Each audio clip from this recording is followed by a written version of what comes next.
mistakes. She wore a skirt topped with a tight sweater. "And good evening to you, Righteous," Miller said. "You're Miller and Castillo, right?" the blonde asked. "Guilty," Miller said.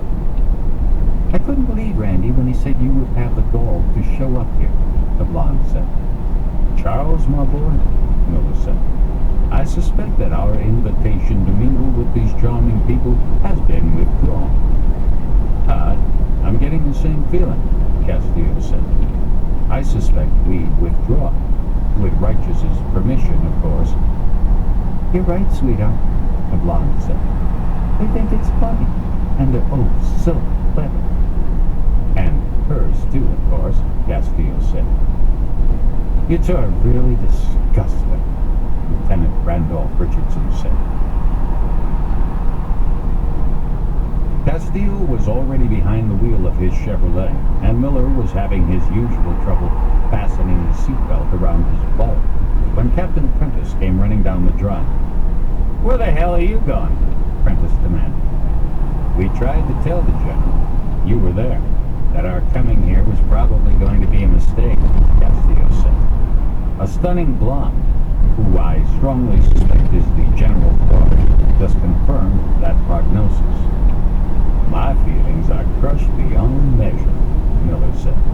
"Righteous Randolph just told us we are really disgusted.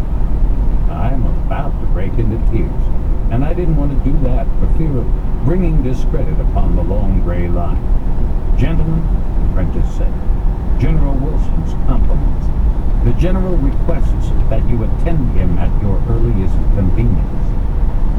What the blonde said was she couldn't believe we'd have the gall to show up here, Castillo said. "Gentlemen," Prentice repeated, "General Wilson's compliments. The general requests that you attend him at your earliest convenience."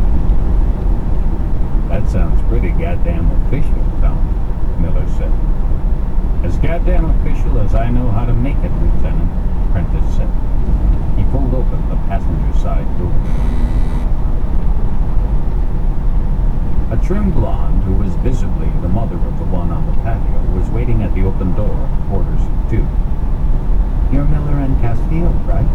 Dick and Charlie?" "Yes, ma'am," they said. "I'm Bethany Wilson," she said with a smile. "Where were you going?" Prentice answered for them.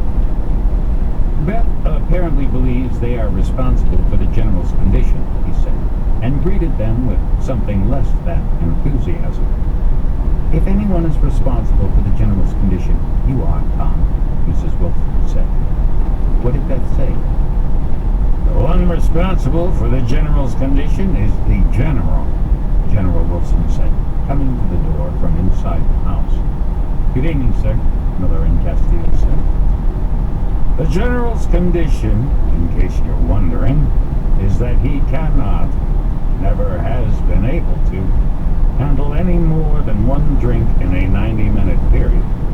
As you may have noticed, I had 4 drinks in about 45 minutes at your apartment, and then I came home and fell out of the car before at least a dozen of my daughter's guests. Then